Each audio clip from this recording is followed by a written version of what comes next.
JSSC TGT 2016 high school 2016 के सभी छात्रों के लिए है।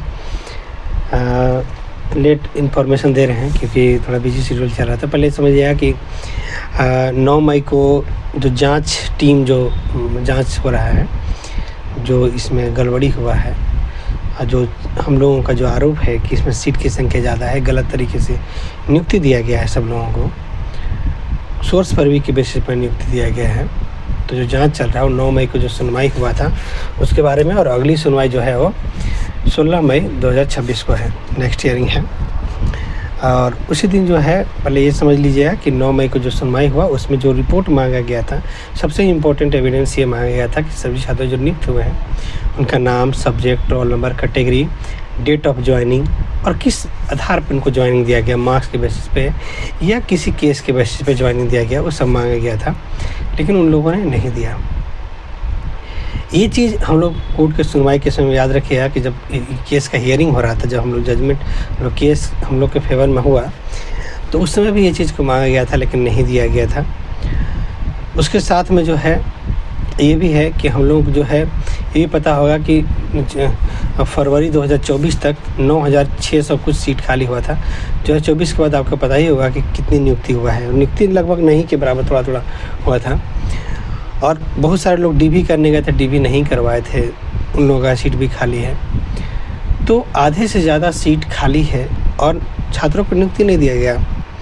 इसको लो करके जो जांच बैठा हुआ है, और बाकी पता ही है कि सभी लोग छात्र जो है 6,000 सीट पर नियुक्ति का प्रोसेस चालू है। 2034 सीट जनरल ओबीसी का, 3,704 सीट एसटी का नियुक्ति प्रक्रिया चालू होगा। और जो है तो बस यही हुआ कि 9 मई को क्या हुआ, सब छात्र बार बार पूछते हैं 9 मई को क्या हुआ। तो 9 मई को सिर्फ इतना ही हुआ कि उनसे जो जो रिपोर्ट मांगा गया था, पिछले वीडियो में आप देखे होंगे कि पिछले में क्या क्या हुआ। पहला जब हियरिंग शुरू हुआ था तो उसमें ये सभी मामले को लेकर के उनसे रिपोर्ट मांगा गया था कि ये चीज़ दीजिए कि जितने से लोग सेलेक्ट हुए हैं कैंडिडेट, उनका डिटेल जमा कीजिए। सभी लोग जितने भी सिलेक्शन हुआ है सबका डिटेल जमा कीजिए, नाम, subject, roll number, category, marks, date of joining और किस बेसिस पे ज्वाइनिंग मांगा गया था, लेकिन उन लोगों ने नहीं दिया। याद रखिएगा, नहीं दिया।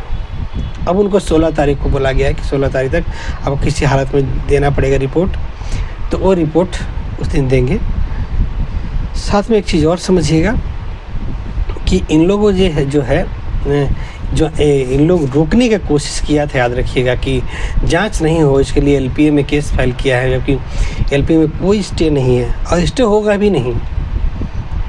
सिर्फ याद रखिएगा कि जिस तरह से करप्शन, घोटालेबाजी जेएसएससी में होता है, दुनिया में किसी भी संस्था में नहीं होता होगा। याद रखिए, एक दुनिया में एकमात्र संस्था, याद रखिएगा, ये जो परीक्षा डीबी के लिए क्या करता है, जब डीबी होगा, डीबी के लिए बुलाएगा तो सिर्फ उसका रोल नंबर जारी करके बुला देगा, फिर उसका परीक्षा फल जारी करके नियुक्ति दे देगा। कितना मार्क्स आया था, कितना मार्क्स आया था, कोई लेना देना नहीं, जैसे तैसे जारी कर देता है। जबकि तरीके से ये होना चाहिए कि जितने भी अभ्यर्थी हैं उस सब का लिस्ट निकाल करके उसमें से जो मार्क्स लाए हुए स्टूडेंट्स हैं ना, उनका भी marks, subject, roll number, category करके मार्क्स जारी करना चाहिए, लेकिन ये नहीं करता।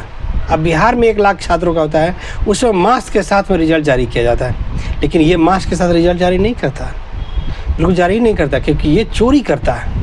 ये चोरी करे का एक सिस्टम बना के रखा है। आप बोलिएगा कि आप मार्क्स बताइए, तो बोलेगा नियुक्ति प्रक्रिया ख़त्म होगा तब बताएंगे। नियुक्ति प्रक्रिया कब खत्म होगा? नियुक्ति प्रक्रिया 20 साल के बाद ख़त्म होगा, इसका कभी ख़त्म ही नहीं होता। जबकि नियुक्ति होना चाहिए एक ही बार में, जितना सीट का नियुक्ति हुआ आपको एक ही बार में सबका रिजल्ट निकालना है, सबका नियुक्ति एक ही बार में देना है। धीरे धीरे धीरे धीरे करके आपके देते हैं ताकि आप घूस ले सकें, इसलिए आप करते हैं। तो इसलिए जो जांच हो रहा है, ये हम लोग का पूरा प्रयास है कि इस जांच में बहुत कुछ निकल के आए इसका, और कम से कम कुछ सुधार हो।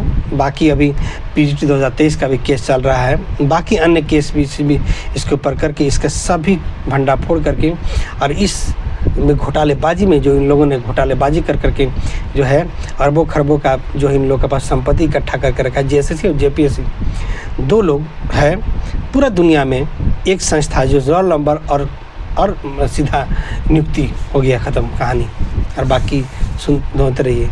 जिसका नहीं हो उसे पता होना चाहिए ना कितना नंबर आया है, कितना नंबर वाले को सिलेक्शन हो रहा है, ये पता होना चाहिए, लेकिन ये नहीं देता। तो 16 मई को नेक्स्ट हियरिंग होगा।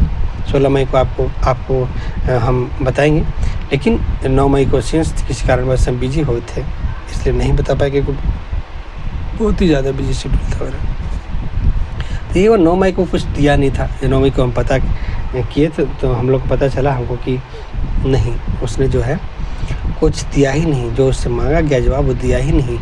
इसलिए 1 सप्ताह का और समय दे दिया गया, और अंतिम समय दिया गया कि आपको किसी हालत में देना है 16 मई को, और 16 मई को जो भी अपडेट होगा आपको हम बताएंगे। तब तक आप चैनल पर बने रहिए, बाकी अपडेट आपको देंगे। साथ में ये भी बताना चाहते, जो भी अभी तक कंटेम्प्ट ऑफ कोर्ट फाइल नहीं किए हैं ज़रूर फाइल कीजिए। LPA में पार्टी नहीं है, ज़रूर बनिए। अगर कहीं नहीं मिल रहा है तो आप मेरे थ्रू भी बन सकते हैं, डिस्क्रिप्शन में मेरा नंबर लिखा हुआ है, आप मेरे थ्रू जो है केस में शामिल हो सकते हैं, कंटेम्प्ट में या LPA में शामिल हो सकते हैं। साथ में अगर कोई पिटीशनर अभी तो पिटीशनर भी नहीं बने हैं, वो भी जल्द पिटीशनर बन सकते हैं, क्योंकि अब समय नहीं बचा हुआ। तो बस इतना ही है, बाकी अपडेट आपको इसी चैनल पर देंगे। केस में जुड़ना, हाँ, जो नए पिटीशनर बनेंगे उनका भी जजमेंट जो है 1 महीना के अंदर आ जाएगा। आगे का प्रक्रिया में आप भी शामिल हो जाइएगा। बहुत सारे लोग कॉल करते हैं कि क्या है, कि बन सकते हैं, नहीं बन सकते हैं, अभी तक ओपन है तो बन सकते हैं। नियुक्ति प्रक्रिया शुरू नहीं, तब तक आप केस में जुड़ सकते हैं। कोई भी चीज़ बाकी अपडेट आपको हम देंगे इस चैनल पे। ठीक है, धन्यवाद।